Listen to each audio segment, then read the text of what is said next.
In this video, I'm going to be speaking with James Ballard from Canine Companion, and we are going to be talking about dog training and diet and its effect on behavior.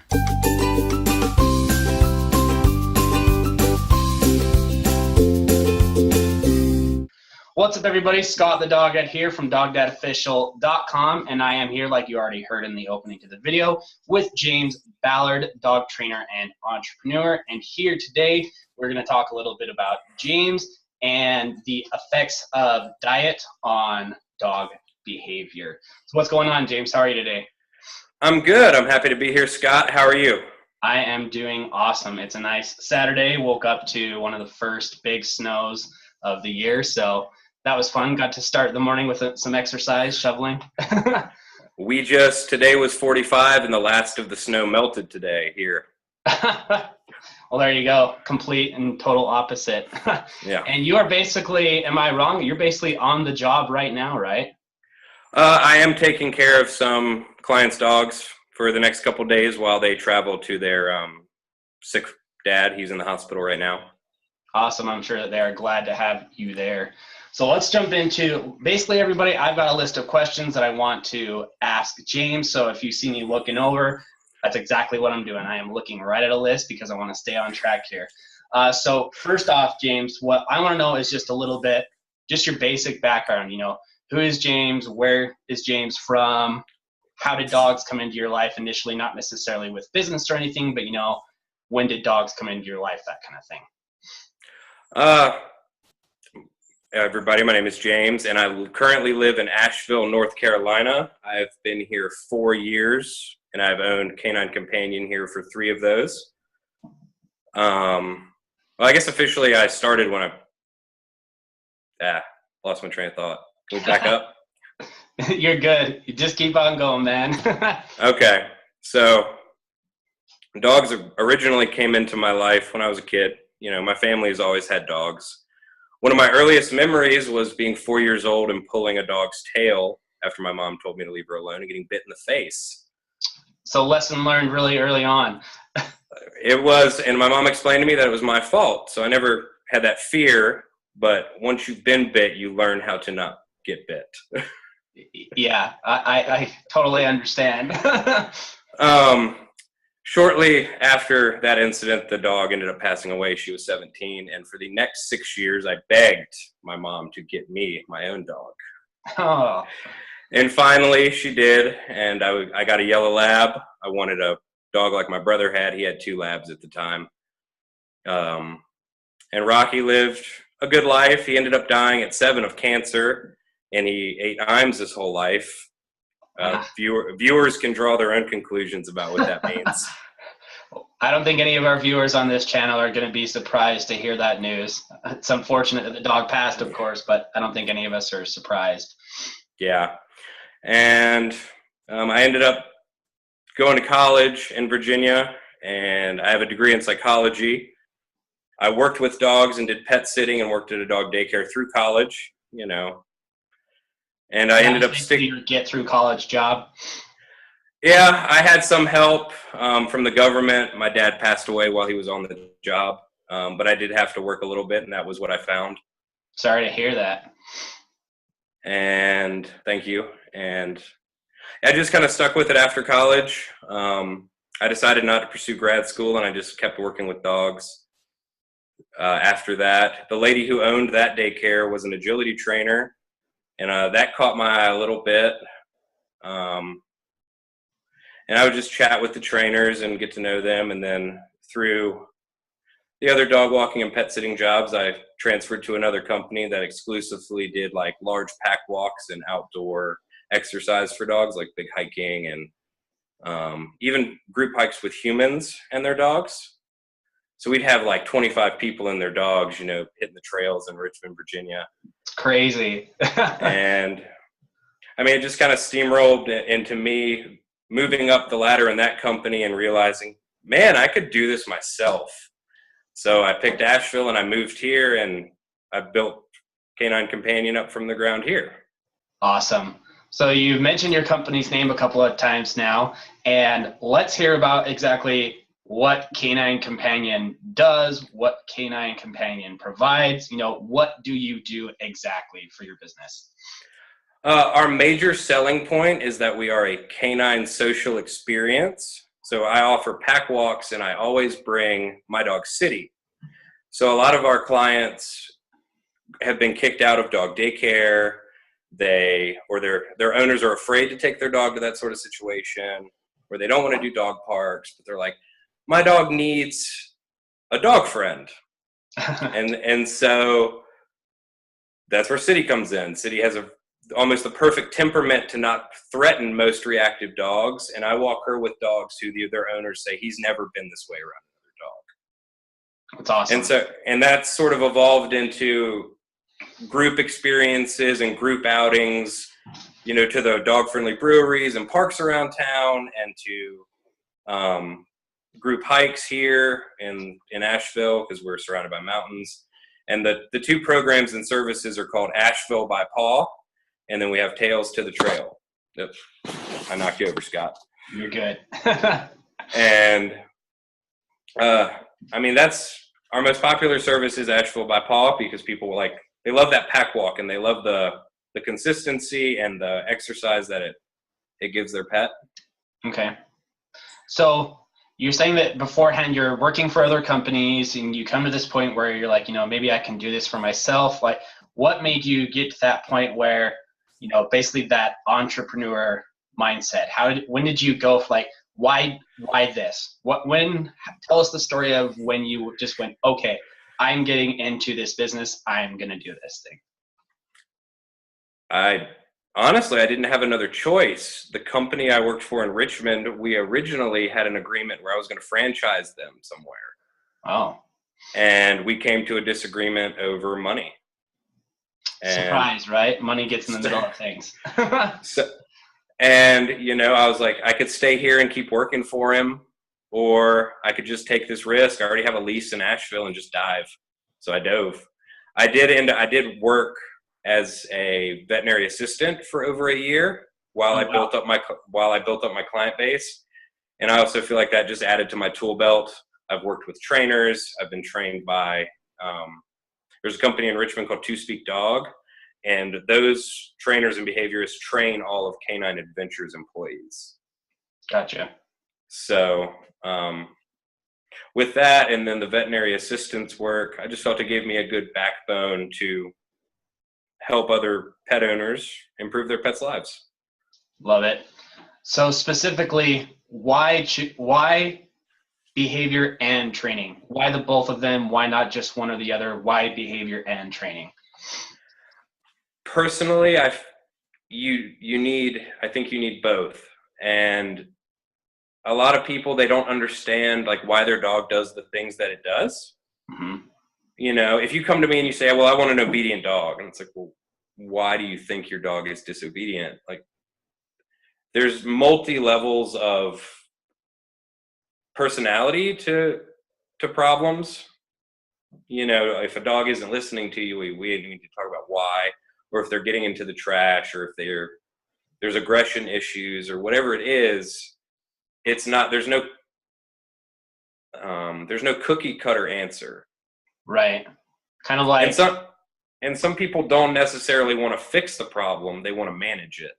So it's about talking to them about what is best for their life and their dog's life. Right. So basically, as far as the cookie cutter answer thing goes, it's kind of like raw diets, fresh food diets. There is no, here's your A to Z list of exactly what to do, and it works for everybody. Exactly. And if I ever hear a dog trainer say that to a client, I get nervous. I'm like, oh, you haven't even met this dog, and you're saying, buy all of these tools, and you've had a 15-minute phone conversation with the client. I've seen you say things like that in, the petpreneur community and things like, I can't give a consultation or an opinion basically about a dog's behavior without meeting the dog.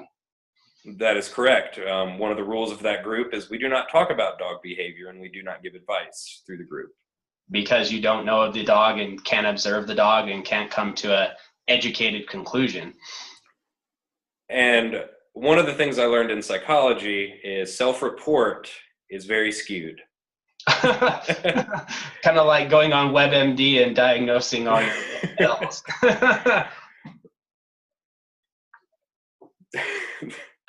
Whoa, WebMD.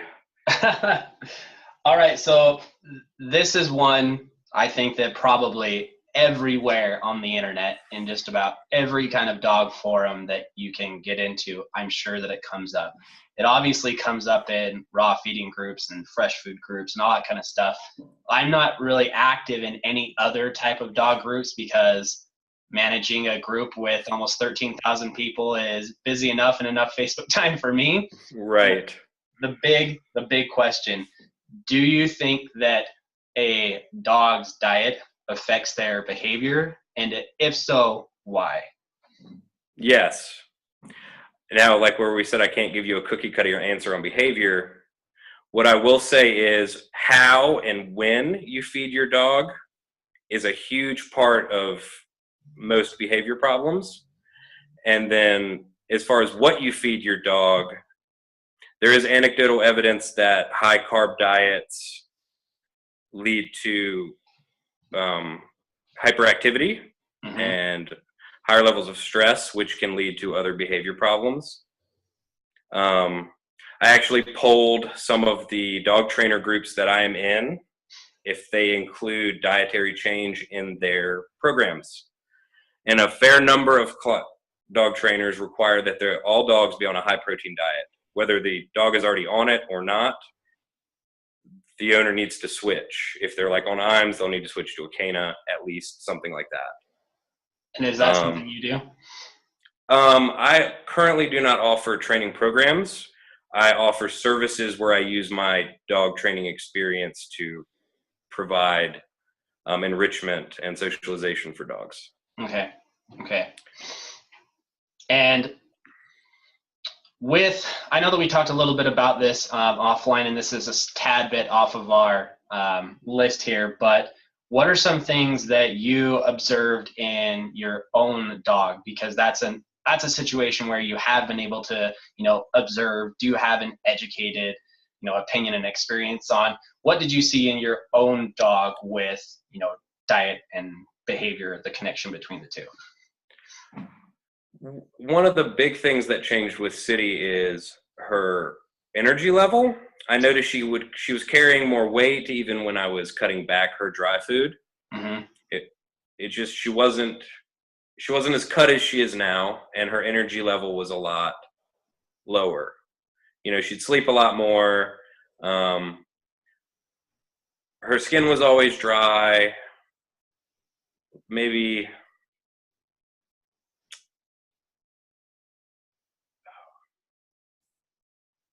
she was just a different dog then. Okay. And once I switched her and we got it under wraps, her energy level went up. Her coat got shinier. Her eyes got brighter. I mean, these are all things I'm sure you experienced with your dogs. Right. And a lot of your viewers will have experienced. And just anecdotal evidence from me switching my diet to something healthier, I'm a different person. I think if you're fueling a body correctly, it runs better. Right. And all those tiny things. And again, anecdotal and just individual observation. But if a dog is, suffering from being itchy all the time, having yeasty problems, having highly elevated and total crash energy levels, obviously things like that, at least I know as a living animal, a human being thing, that would definitely change my behavior and my attitude and my energy levels and all those kinds of things. So I can't, and again, it's all anecdotal, but I can't imagine that it's different for a dog. I just can't. Exactly. If you think that a dog's always uncomfortable and its skin's irritated, it might be it might react badly to being touched. And then people think their dog's aggressive, and it's like, no, you just touched it where it hurts. But some people don't see that connection. And have you ever seen this with any of your clients? I have seen it. The dog that I'm actually staying with right now, if she gets into food that she shouldn't, she has a prescribed diet. she's actually snapped at me if I try to rub her belly because it like hurts. Oh, okay. And I know what it is, but like somebody else might be like, why is that dog so mean? I just tried to touch its belly. And it's like, well, Bailey shouldn't have eaten that piece of beef today. She can only really handle off-brand proteins and fish and lamb, things like that. So basically, kind of like what you were saying earlier, Bailey, we'll say pre-beef is a different dog to post-beef Bailey because she's in an irritated state because she's uncomfortable, and right. Totally makes sense. And this kind of leads into the next question that I had, which is, you were talking a little bit about pulling groups and saying, do you include a diet change, in your training programs? Do you think that somebody that is considering going into, serious training, and by serious training, I would basically mean something like, I'm going to have a really specific goal in mind, like we're going to be getting into agility or serious obedience trials, somebody that's going to be working with their dog for hours every week with a very specific goal in mind, high expectation, that kind of thing. Do you think that that's something that somebody should incorporate? Should they change that dog's diet, and could it help? Obviously, anecdotal evidence, observation with individuals, all that stuff, but what do you think about that? 100%. And that goes back to the when and how you feed your dog, because if you're trying to train high levels of obedience, there needs to be rigid structure, no table scraps, no just randomly throwing treats to your dog, whether it's raw or not. I noticed, this is actually something related to City. When I moved into the current house that I live in, I noticed she became a little bit of a brat. And I'm like, this is a great dog. This is like my company mascot. Like, why is she being kind of stubborn? Like, I shouldn't have to say sit twice. And then I caught my roommates were sneaking her treats and not making her work for it. Oh. And so we had to have a conversation. Like, you don't just give my dog treats. You don't just, put a bowl of ice cream on the floor for her. It makes my brain hurt. I caught him giving her milk bones, and moving past that. But because what they were feeding her is irrelevant to this point. She was starting to learn that, hey, I don't have to do anything to get what I want. I just have to look cute. Which obviously doesn't work if you're trying to train a dog. No. Work for it. So when and how you feed your dog, and then if you're really going for high level performance, you're doing doc dog, or how far your dog jumps. Of course, you're probably going to talk to a nutritionist and want your dog at a good weight and good muscle tone, and you're not going to get that eating Beneful. So this is me making an assumption about somebody who wants to perform at that level, that they're going to be taking the time to look up, what I should be doing for my dog. Looking beyond just the mechanics of the training and right. Looking deeper at, what's going into it. It totally makes sense. And you're talking a little bit about, and this is kind of where we are just going by the, seat of our pants. Yeah, exactly. It's exactly what I was going to say. But what do you mean exactly by when you feed your dog? Are you saying that there's a specific time, like before or after, that you should be feeding for certain energy levels, or? No, that's not. I'm not versed enough in nutrition to comment on that. Mm-hmm. What I'm referring to is, like a lot of people, dinner's an exciting time, right? You start pouring the food or putting and the dog's getting excited. What I mean is, you don't feed them while they're still excited. You make the dog sit, you make the dog down. A trainer that I recently hosted in my home actually has waited up to 4 hours for her dog to reach a certain level of calm before she will give it the food. Gotcha. And this dog is new to her life, so that's an extreme, like, beginning stage of showing that this is when we're going to eat, and you have to do this, and you have to be at this level of calm. Gotcha. That makes sense. Like, that's the way I train City with food and with, almost anything, because I want her to be able to be handled by vets. I want her to be fine with children. just being able to maintain calm and keep herself under threshold through excitement. Right. So basically being able to handle, we'll call them, I don't know what industry proper terms are, but being able to handle those distractions or stressors or things that are, amping up her excitement and everything like that, and still being able to maintain and not let the environment impact her behavior in the moment. Exactly. And one of the ways that you can do that as a dog owner is food, because food is something that excites almost every dog. Right. So when you're talking about, and this is just us talking now, basically. Yeah. So for example, what I'm doing right now, and feel free to, I'm always open for change. So feel free to tear me apart, comment, whatever. But I'm feeding the dogs at night. I'm putting the meals together, and they're super excited and everything. But before I make them, while I'm preparing the food, I'm making them sit. And if they move and they start getting all crazy and agitated, then I stop and I wait for them to get calm again. And then I continue on with what I'm doing. Then I put the food down and I make them sit and I make them wait before, and then I release them, and then they can have their food. That's great. Is that when you're saying, make sure they're calm, is that just physical movement, or wait until they're just totally well, if you ask Sabina, they have to exhale twice, and that is a super low level. And I mean, that's what she wants. And I mean, it's really about what you're going for with your dog. Like I said earlier, every relationship is different, and it has to be about what you want between you and your dog. If that's working for y'all and they listen, that's awesome. You don't have to wait for them to exhale twice and be almost asleep before you feed them. That's I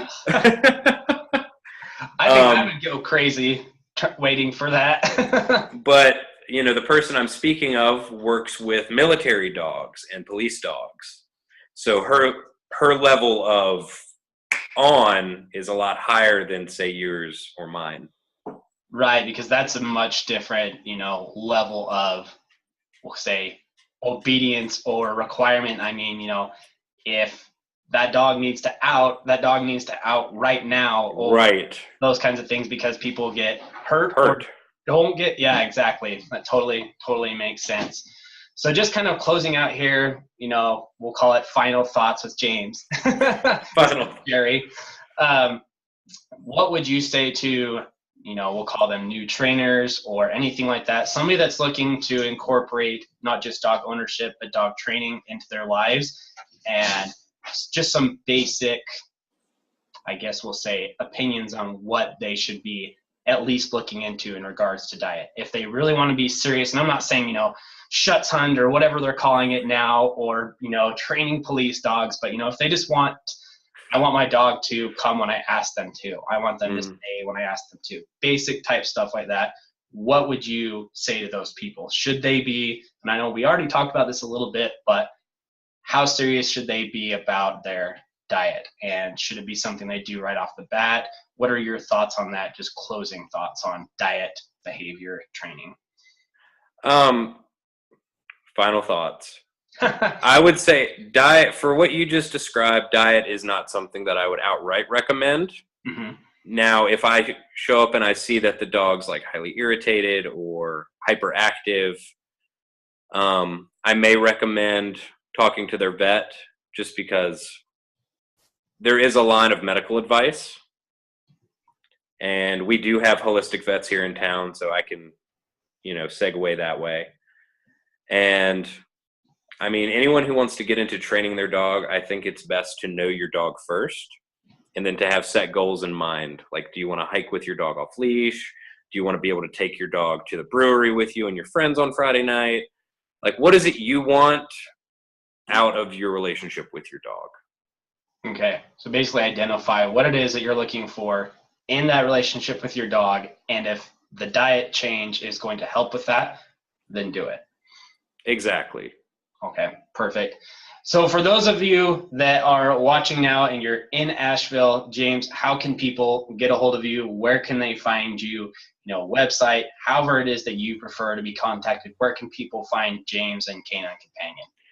We're on Facebook, Instagram. We have a Google business page. But if you go to the website, it has my email and my phone number on it.